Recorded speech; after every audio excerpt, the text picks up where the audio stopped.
इसीलिए जब महात्मा ने फाड़ा, मैं इस बिल को फाड़ता हूं। ये हिंदुस्तान को तोड़ने की कोशिश कर रहा है। हमारे से इतने ज्यादा है, 15 मिनट के लिए पुलिस को हटा लो।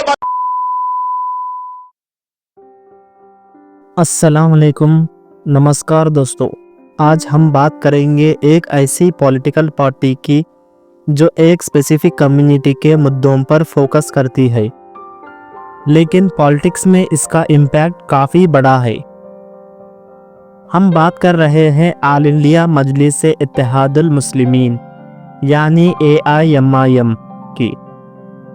इस पार्टी का एक लंबा और कंट्रोवर्शियल सफ़र रहा है जो ब्रिटिश रूल से लेकर आज तक चल रहा है।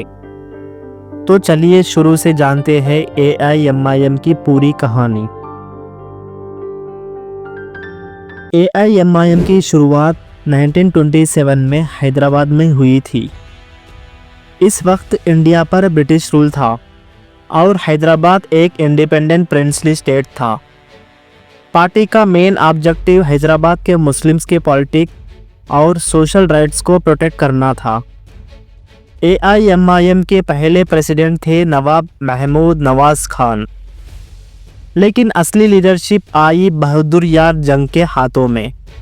बहादुर यार जंग एक पैशनेट लीडर थे जो मुस्लिम आइडेंटिटी और राइट्स के लिए लड़ना चाहते थे। उनका मानना था कि हैदराबाद के मुस्लिम्स को एक स्ट्रॉन्ग पॉलिटिकल रिप्रेजेंटेशन चाहिए। लेकिन 1947 में इंडिया का पार्टीशन और हैदराबाद का इंडिया में अनेक्सेशन AIMIM के लिए एक बड़ा झटका था।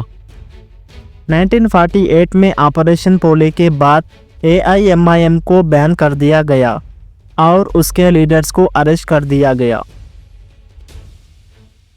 1957 में एक नए लीडर अब्दुल वहीद ओवैसी ने AIMIM को दोबारा रिवाइव किया।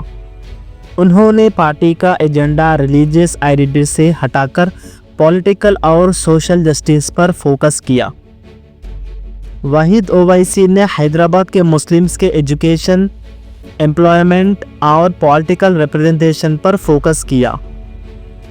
उनके बाद उनके बेटे सुल्तान सलाउद्दीन ओवैसी ने लीडरशिप संभाली, जो 1962 से लेकर 2004 तक AIMIM के प्रेसिडेंट थे।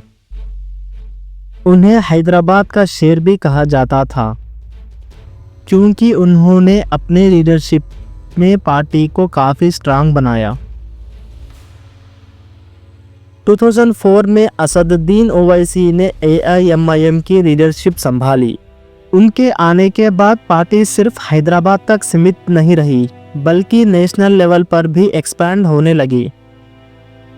असदुद्दीन ओवैसी एक स्ट्रॉन्ग स्पीकर और आर्टिकुलेट लीडर है, जो मुस्लिम्स के अलावा SC, ST और अदर बैकवर्ड कम्युनिटीज़ के इश्यूज़ को भी उठाते हैं।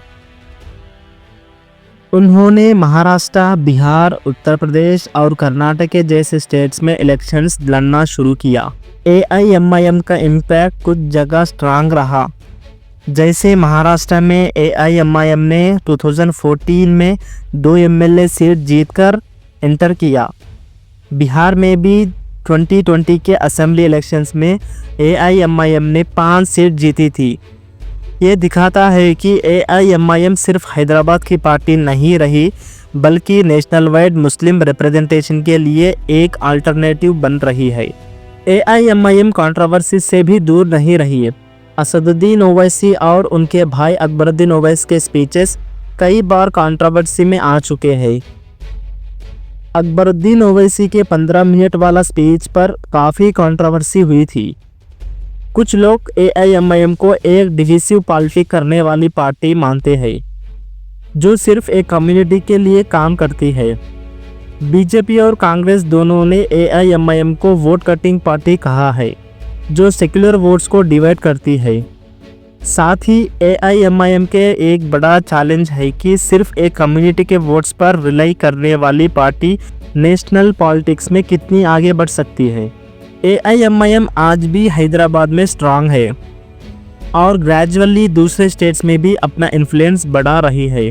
2014 के जनरल इलेक्शंस में AIMIM ने मल्टीपल स्टेट्स से इलेक्शंस लड़ने का प्लान बनाया है। लेकिन सवाल ये उठा है, क्या AIMIM के एक ऑल इंडिया पॉलिटिकल फोर्स बन सकती है? क्या ये पार्टी सिर्फ एक कम्युनिटी तक सीमित रहेगी या बाकी बैकवर्ड क्लासेस और दलित्स को भी रिप्रेजेंट करेगी? ये वक्त ही बताएगा। आपको क्या लगता है, AIMIM का फ्यूचर कैसा होगा? कमेंट सेक्शन में अपनी राय ज़रूर दें। ये थी AIMIM की पूरी कहानी। अगर आपको ये वीडियो पसंद आई तो लाइक करें, शेयर करें और ऐसे ही और पॉलिटिक्स एनालिसिस के लिए चैनल को सब्सक्राइब करें।